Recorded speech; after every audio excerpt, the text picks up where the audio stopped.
children. Welcome to the virtual class with your teacher Malekasha Pervin. We shall again resume our English classes with the reader Flamingo. Chapter number 2, Lost Spring, Stories of Stolen Childhood. Part 2, I Want to Drive a Car, Session 5. Now as usual, before we start to move further, we will have a short recap of what we had studied earlier. So as we see, when the story opens, we are being acquainted with the protagonist Mukesh, who is having the dream to become a motor mechanic. And when being asked by the writer, he freely discloses that he wants to drive a car. Later on, we are being reminded of the dingy surroundings of Firozabad and the harsh reality of the slum life over there. Most of the population of Firozabad, they are engaged in the business of making glass bangles. Mukesh's family is also among them, and more than 20,000 children work over there in the hot furnaces in order to make the glass bangles. Later on, we are being introduced with the surrounding where Mukesh lives, where the writer vividly explains the slum area and the problem being faced by the people over there. We are being introduced with the family of Mukesh that consists of her bhabhi, who is being seen making the evening meals for the whole family, and the father of Mukesh, who is in an impoverished state, and only throughout his life the only work that he has done is teach his children the art of making the bangles. Later on, we are being introduced with Mukesh's grandmother, who goes on telling that it is being written in their destiny to be the bangle makers, and they cannot do anything else except that. So the poverty that is being implied on them, it is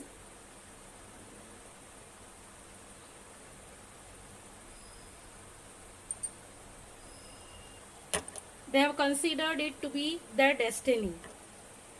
And later on, we are being said that the bangles of each and every color are being seen in each and every street of Firozabad. The people over there, they are engaged in making the glass bangles only. Later on, the writer, she introduces us to a young girl called Savita, who is sitting over there and soldering the pieces of glass in order to make the glass bangles. She is too young to understand the auspiciousness or the piousness that resides behind the story of the bangles. It is a custom in India that the Indian women, they happen to wear the bangles as a mark of their suhag, and she is going to know the importance of this bangles only when she herself, she is going to be the bride, and she is going to she is going to be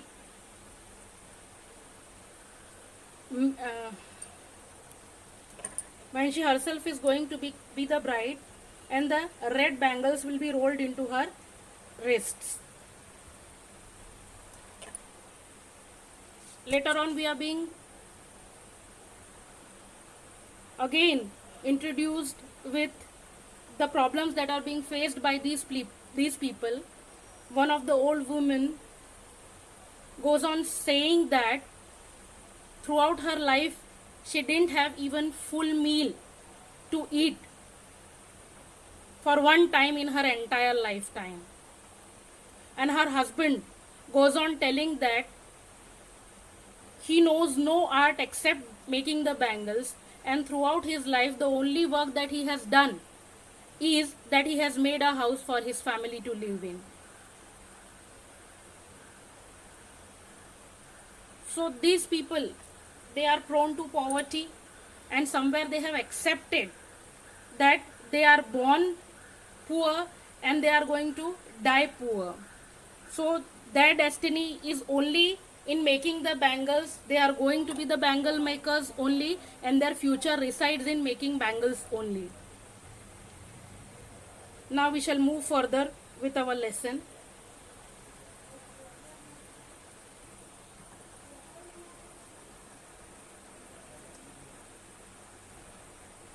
Why not organize yourself into a cooperative? I ask a group of young men who have fallen into the vicious circle of middlemen who trapped their fathers and forefathers. And forefathers. Now here the writer, when she is having conversation with the people over there, she is telling to the people, okay, why don't they organize themselves into the cooperatives, so that they may not fall victim to the middle person or the bureaucrats, like their fathers and forefathers were being trapped. So whatever profit they will be earning, it will be theirs only, and they won't be having any bureaucrats or middlemen to share the profit that is being earned by them. So throughout their life they are being suppressed. Even their forefathers and fathers were also being suppressed. So in order to come out of this vicious circle of suppression, they need to have a leader, and they need to fight for themselves by establishing the cooperative for themselves. So they go on giving the answer that even if we organized, we are the ones that will be hauled up by the police, beaten and dragged to jail for doing something illegal. They say there is no leader among them, no one who could help them see things differently. Their fathers are as tired as they are. They talk endlessly in a spiral that moves from poverty to apathy to greed and to injustice. So the man, he goes on giving the answer by saying that even if they get organized, they are going to be caught up by the police. Here hauled means to caught up by or pulled up by somebody, or pulled up by somebody. So even if they are going to get organized, they will be caught up by the police and they will be beaten and dragged to the jail for doing something that is illegal. That means because they are poor, obviously there is nobody who is going to take a standpoint for them, and they will be caught and beaten up by police. He goes on telling that they do not have even leader also among themselves. Nobody, they are having nobody to help them out, and they are caught in a sort of a labyrinth where that is subjected to greed and injustice.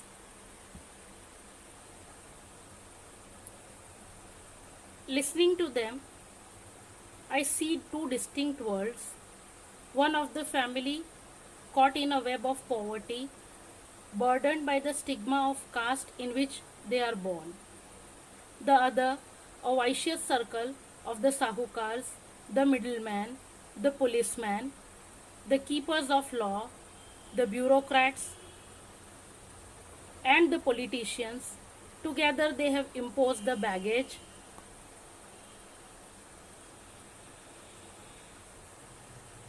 on the child that he cannot put down.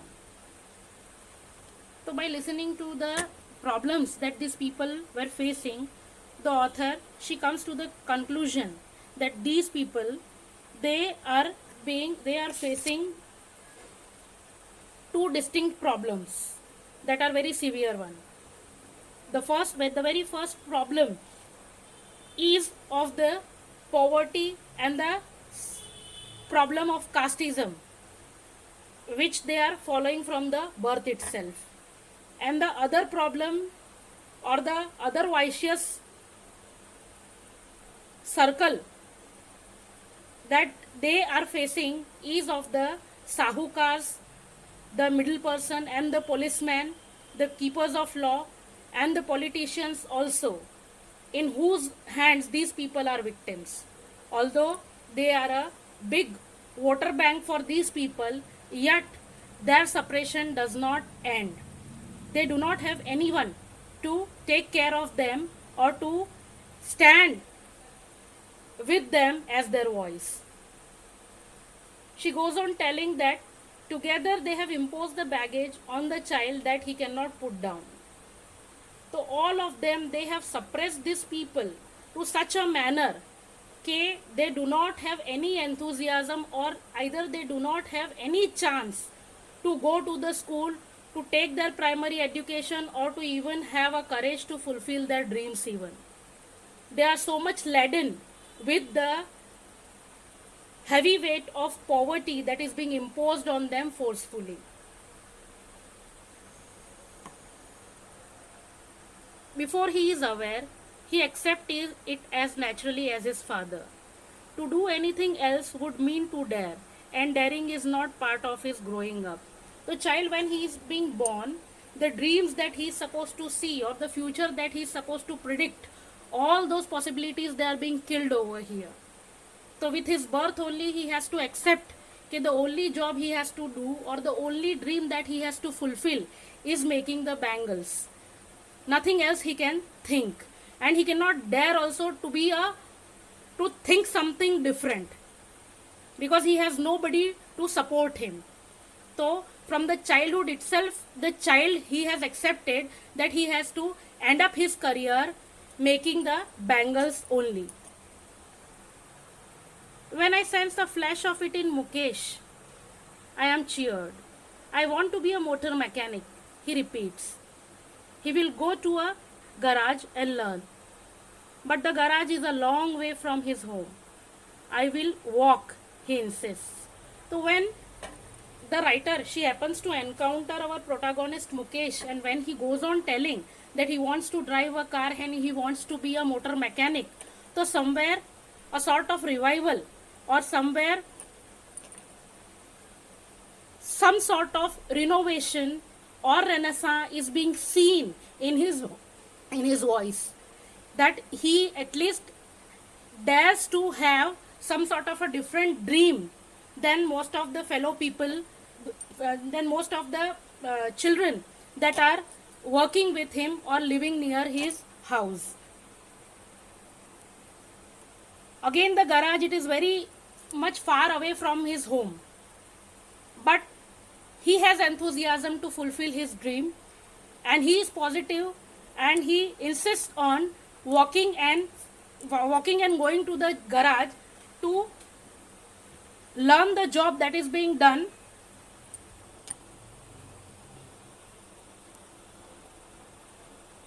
of repairing the motor cars and fulfill his dream of driving a car. Do you also dream of flying a plane? He is suddenly silent. No, he says, staring at the ground. In his small murmur, there is an embarrassment that has not yet turned into regret. He is content to dream of cars that he sees hurtling down the streets of his town. Few aeroplanes fly over Firozabad. So again the writer, she goes on telling him, asking him the question, okay, does he have the dream of flying a plane? But flying a plane is something beyond his reach or beyond his imagination. So feeling embarrassed, he says no, staring at the ground. He is very much contented, he is very much satisfied with the dream of driving the car, and he is moving on along with that dream. So yet the revival, or yet the phase of the children over there dreaming of flying the aeroplanes is very far away from their reach, because only few aeroplanes they are flying over Firozabad, and that dream, yet it is supposed to be cultivated, and it is supposed to be fulfilled.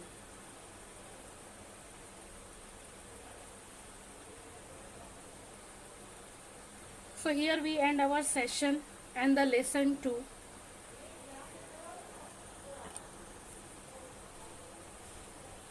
But before we end up our lesson, let's have a glimpse of our lesson. I want to drive a car in a small animated version.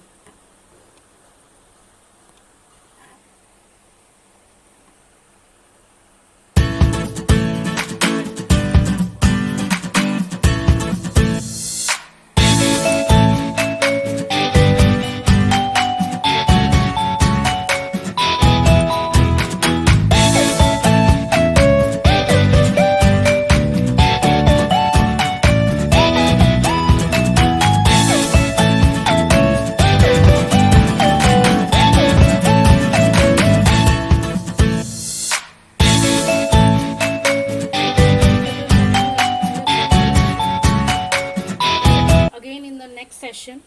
Till then, goodbye and take care.